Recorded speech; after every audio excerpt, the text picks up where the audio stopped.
Legendary country music artist Dwight Yoakam has finally spoken out at the age of 68, and Nashville and beyond are being rocked by what he just disclosed.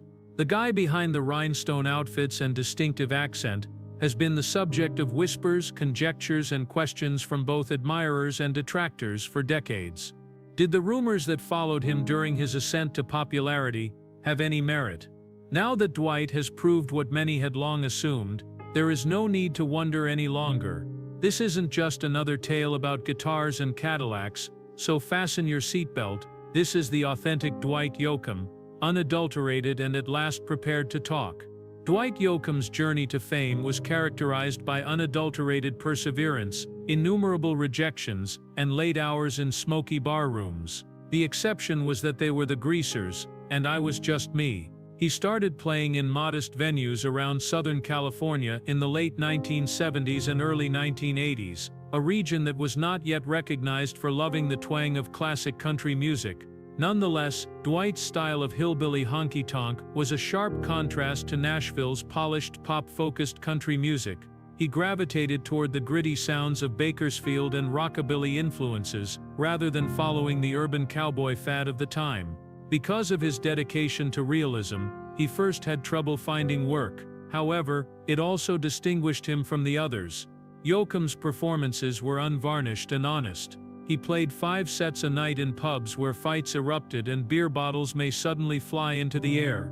Without the mainstream money or label support, Dwight had to rely on word-of-mouth support, converting crowds one song at a time. Despite the unsavory environment, he saw every performance as a chance to refine his craft. The fire and edge that would later define his unique style and live performances were forged during these early years, which were tainted by hardship and uncertainty. It's interesting to note that Dwight's initial attempts to break into the Nashville market were ignored. When he visited Music City in 1976, he found that the company was less interested in live performers and more focused on composers and polished studio acts. He soon realized that his rough around the edges, high-energy stage performance was not part of Nashville's paradigm at the time, which was more about publication than personality. Instead of fitting in, Dwight took the risky decision to stand out from the crowd and demonstrate that innovation could coexist with tradition. The foundation for the upcoming seismic upheaval in country music was established by these early hardships. Long before he ever reached the top of the charts, Dwight Yoakam developed a devoted following by staying faithful to his roots and embracing the gritty atmosphere that supported his music. He had authenticity and seasoning from his time in the trenches, something a studio cannot replicate. It wasn't a successful song when he eventually released Cadillacs with guitars. It was the rallying cry of a guy who had risen through the ranks without sacrificing his principles. Yoakam's breakthrough wasn't merely a debut after years of rejection. It was evidence that he could permanently alter country music while remaining loyal to his roots. Guitars, Cadillacs, etc., etc. Dwight Yoakam's 1986 debut album Breakthrough was more than simply a successful first release. An adrenaline rush right into the center of country music was what it was. Yoakam's album restored the genre to its unadulterated rootsy core at a period when it was leaning toward pop-driven production. The record, which was produced by longtime partner Pete Anderson, embraced the Bakersfield sound, a subgenre of country music from California that is distinguished by its honky-tonk pounding twangy guitars and sharp edges. It was evident from the opening notes that Yoakam wasn't following trends. He was establishing a new path that was rock and roll infused yet rooted in history. Yoakam's unique approach gained national recognition when the album's lead song, a rendition of Johnny Horton's Honky Tonk Man, quickly rose up the charts. But the song that best characterized his debut was Guitars, Cadillacs, the title tune. It became Yoakam's career-defining anthem because of its swaggering confidence, lonely lyrics, and catchy guitar riffs. Dwight was on to something bigger, a growing need for authenticity in a music that many thought had lost its edge, as seen by its success on the country charts and in unexpected urban areas. In fact, Guitars, Cadillacs, and other items debuted at the top of the lists, attracting the attention of both reviewers and fans. Yoakam was praised for redefining credibility and cool in country music, and the album went on to achieve double platinum status. The combination of his ardent songwriting, showmanship, and reverence for the genre's icons then distinguishes him from other musicians. Dwight accomplished more than simply country music. He experienced it firsthand, and without using any tricks reminded everyone how it sounded. He was both revolutionary and revivalist due to his defiant attitude and vintage demeanor. Guitars, Cadillacs altered Dwight Yoakam's career trajectory immediately and served as the official springboard for his rise to prominence in the country music industry. He sold out venues around the nation instead of performing in dive bars and rock clubs in Los Angeles. More significantly, he demonstrated to Nashville and the industry that risk-takers with grandiose illusions might nonetheless succeed. Pioneer that this novel concept served as the springboard for a multi-decade career that impacted hundreds of musicians to secure a lasting place in country music history. Beck and the surprising development. A surprise and pivotal period in Dwight Yoakam's career was his partnership with alternative rock legend Beck, renowned for subverting expectations and fusing genres, contributed a new experimental perspective to Yoakam's traditionalist foundations. Beck co-produced 2 tracks on Yoakam's 2012 album 3 Pairs, which marked the beginning of their artistic collaboration. This odd combination demonstrated that country music could change without losing its essence by bridging stylistic and generational divides. Because of Beck's influence, Yoakam adopted a more flexible studio approach that combined musical innovation with unvarnished honesty. The recording of A Heart Like Mine was one of the most important times of their partnership. Yoakam, who usually didn't take the lead on electric guitar, had laid down a scratch track. Beck demanded that he retain the take. This instance represented a change in Yoakam's imaginative perspective. In order to capture the emotional immediacy that had characterized his early work, he let go of perfectionism and went toward honesty. Under Beck's tutelage, Yoakam was able to recover the creative freedom he had initially experienced when performing live as a youngster, which gave his most recent work a more vulnerable and exciting quality. Additionally, the collaboration introduced Yoakam to indie and alt-rock enthusiasts who would not have otherwise heard his music. Yoakam's Bakersfield twang and Beck's experimental style blended surprisingly well to produce a sound that was both timeless and cutting-edge. Songs like Rock It All Away and Take Hold of My Hand demonstrated the extent of this cross-pollination, where inventive rhythms and complex vocal harmonies were encircled by pedal steel guitars. For Yoakam, the partnership was about pushing artistic boundaries while being rooted in emotional reality, not about following trends. In addition to the music, Yoakam's creativity underwent a more significant change as a result of the Beck partnership. It served as a reminder to both critics and audiences that he was more than just a classic country music fan, but a risk-taking, genre-bending artist. Together, their actions demonstrated that progress does not always require reinvention, but rather that it might sometimes include peeling back the layers to uncover something essential. Although Beck was an unexpected collaborator, his presence rekindled Yoakam's desire to try new things and cemented his status as one of the most audacious voices in American music. Above all, the Beck cooperation reaffirmed to Yoakam the need for personal integrity, not business calculations, to drive creative advancement. Yoakam chose a more instinctive, emotion-driven strategy, relying on his gut feelings and the urgency of the situation, rather than trying to conform to radio popularity or industry standards. More freedom to express oneself was made possible by this shift, teaching him that spontaneity and sensitivity may be more powerful than glitz in both his music and production. Looking back, collaborating with Beck wasn't a creative detour. From stage to movie, his music continues to reflect this reclamation of artistic freedom.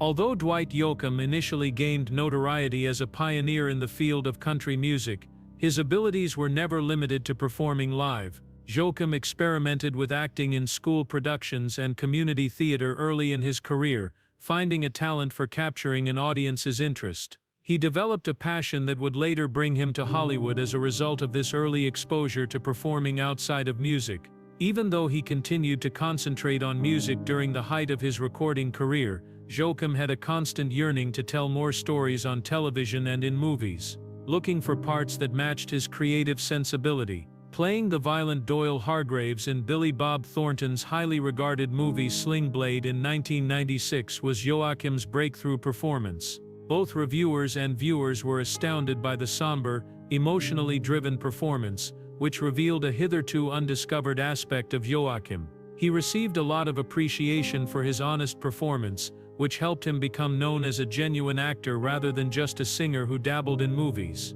Because to Sling Blade's popularity, Yoakam was able to pursue a career in acting, where his subtle yet powerful manner gave each character he played a sense of realism.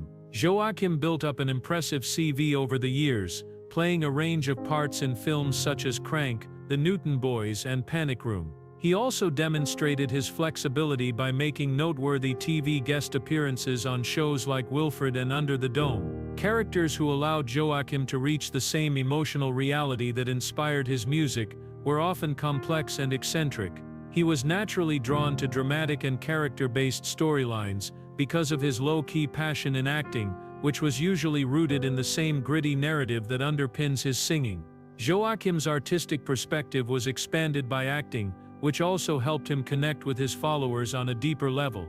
Others were taken aback by the country music star's portrayal of characters so unlike from his stage image. But whether he was performing live with an acoustic guitar or in front of a camera for a film, Yoakam was a storyteller who remained loyal to emotional honesty, sincerity and exposing. It wasn't a sidestep for him to go from stage to film. It demonstrated that true skill transcends genre and media, and was an extension of the same creative endeavor that made him a cultural hero. Yoakam was also able to experiment with new forms of artistic expression that enhanced rather than rivaled his music, because to this seamless shift into acting, he frequently approached movie scenes in the same instinctive storytelling manner that he did while writing songs, developing characters from the ground up based on their innermost motivations, pains, and humanity. He has discussed in interviews how every craft has a similar rhythm, a cadence of heartfelt beats that, when really executed, resonate strongly with an audience. Yoakam brought his lived-in sincerity to the screen, whether he was playing a villain, a vagabond, or a knowledgeable outsider. Each portrayal appeared grounded and memorable. Conflict with Nashville's music establishment. Many in Nashville, the epicenter of the country music establishment, viewed Dwight Yoakam's early entry into the industry with suspicion. Yoakam embraced the gritty, twang-heavy core of the Bakersfield sound, which was made popular by icons like Buck Owens and Merle Haggard, rather than fitting into the polished sound of mainstream country in the 1980s.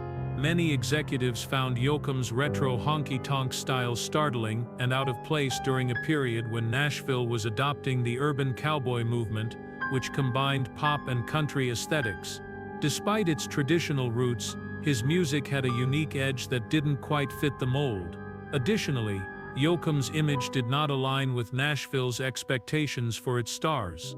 In contrast to his peers' more buttoned-up looks, he donned skin-tight trousers, gaudy jackets, and a low-slung cowboy hat, which became his hallmark appearance.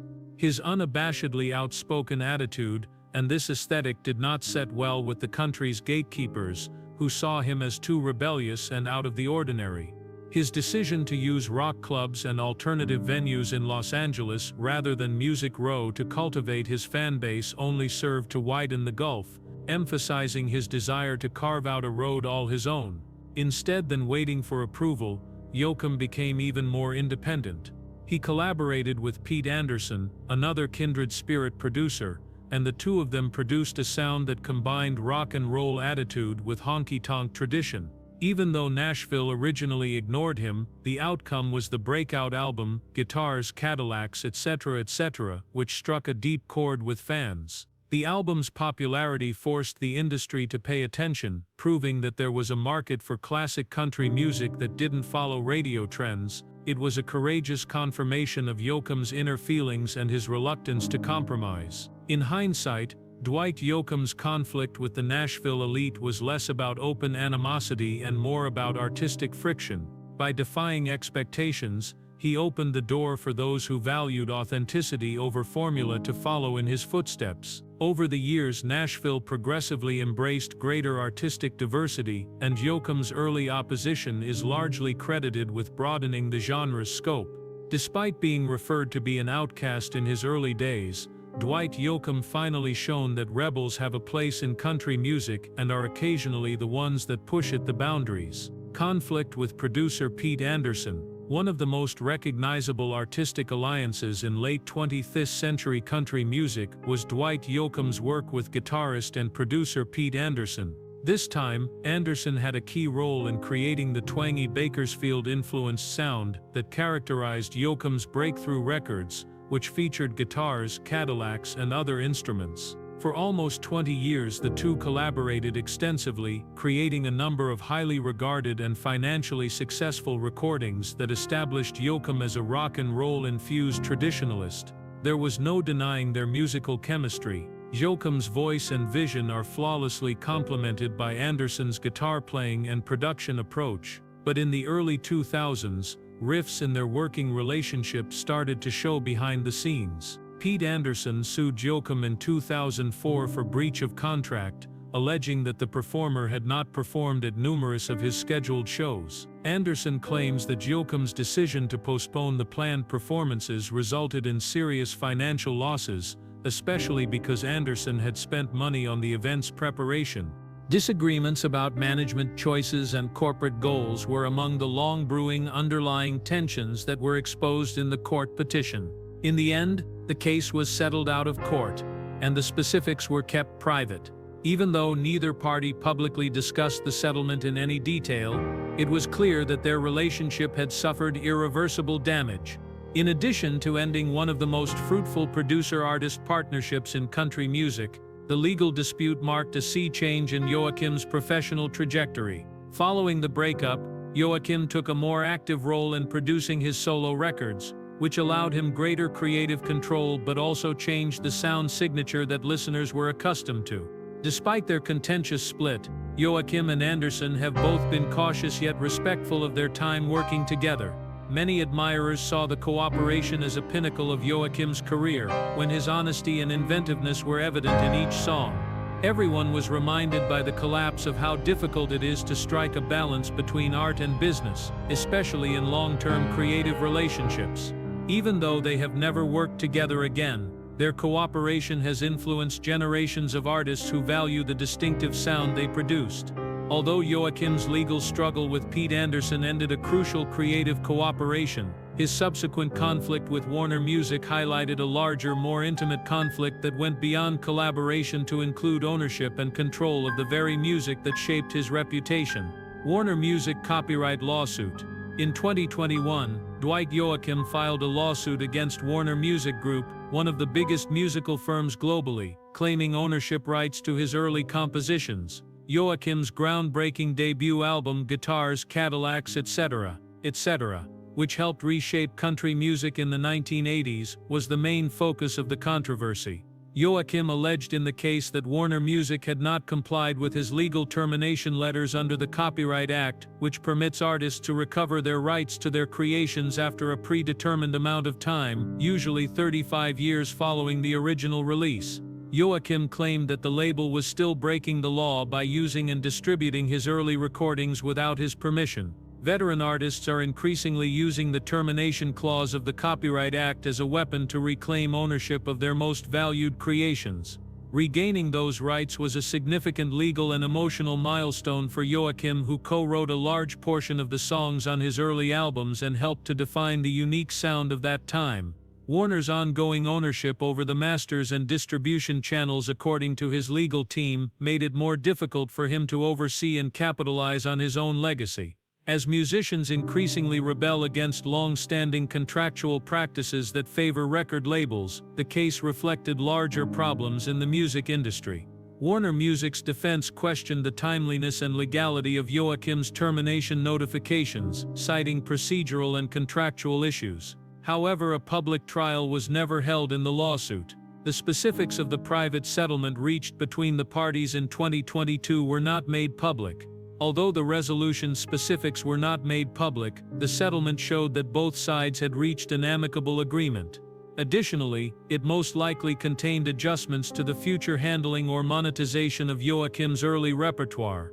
In addition to Yoakam's reputation as a musician, the case garnered attention because it highlighted a continuous battle among legacy performers. The conflict brought attention to the issue of musicians losing ownership of their work even years after it is released. The act itself demonstrated Yoakam's commitment to protecting his creative rights and having his early contributions to music history recognized on his own terms, even though he has been largely mute about the outcome. It also turned into a warning story and potential source of motivation for other musicians who had to deal with the complex relationship between corporate music ownership and copyright laws. South of Heaven, West of Hell is a contentious movie. The 2000 Western drama South of Heaven, West of Hell was one of Dwight Yoakam's most ambitious and ultimately contentious forays into the film industry. Yoakam was more than simply the movie's star. In addition, he took complete creative control of the production by writing, directing, co-producing, and scoring the music. The film's ensemble cast included Vince Vaughn, Bridget Fonda, and Billy Bob Thornton, and it sought to combine psychological depth with rugged Western aesthetics. Yoakam's love for the subject matter and the film's star power didn't help it succeed critically or commercially. Critics largely criticized South of Heaven, West of Hell when it first came out, calling it a self-indulgent, fragmented, and excessively ambitious movie. Due to its unclear narrative and erratic pacing, the film received negative reviews and did not do well at the box office or with the restricted availability of home video. Despite Yoakam's creative objectives, critics pointed out that the film's flaws were partly caused by his inexperience as a filmmaker. What started out as a daring Hollywood crossover turned into a warning about the dangers of artistic excess. The film was a huge financial burden for Yoakam. According to reports, Yoakam was personally financing a significant portion of the movie with his own funds and even taking on debt to finish it when big financiers withdrew from the project. In addition to burdening his own finances, the financial strain exacerbated relations with more seasoned colleagues, including those in his band and business organization. A number of professional conflicts within Yoakam's inner circle, some of which would eventually result in litigation and management changes, were anticipated by these tensions.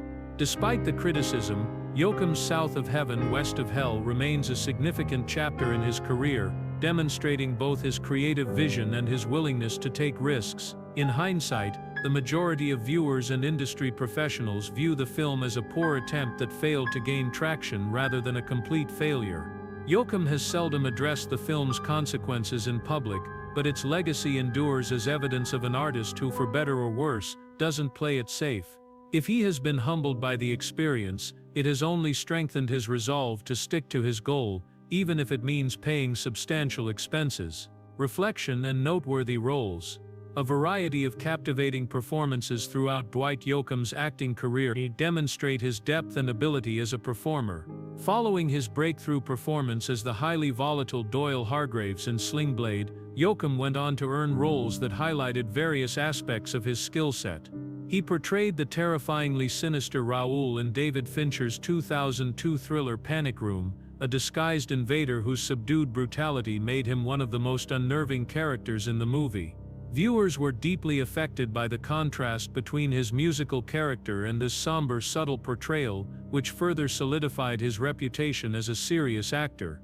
Yoakam has also displayed a lighter, more humorous side in roles like as the enigmatic and eccentric Dr. Cahill in the offbeat FX series Wilfred and in the unforgettable appearance in Wedding Crashers, 2005. Beyond the tremendous drama that had established his early acting characteristic, these parts gave him the chance to experiment with comedy and surrealism.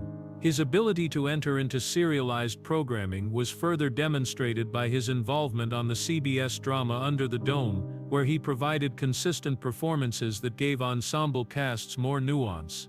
Yoakam has maintained his humility and thoughtfulness about his acting career throughout the journey. He has often emphasized in interviews with reporters that his acting method is similar to his musical career and that it is founded on heart, sincerity, and a deep appreciation for narrative. Working in theater throughout his junior and senior years has been credited by him with giving him the confidence to take on challenging parts and trust his gut when in front of the camera. Yoakam views acting as more about finding fresh ways to portray the raw human emotions that inform his songs than it is about pursuing fame.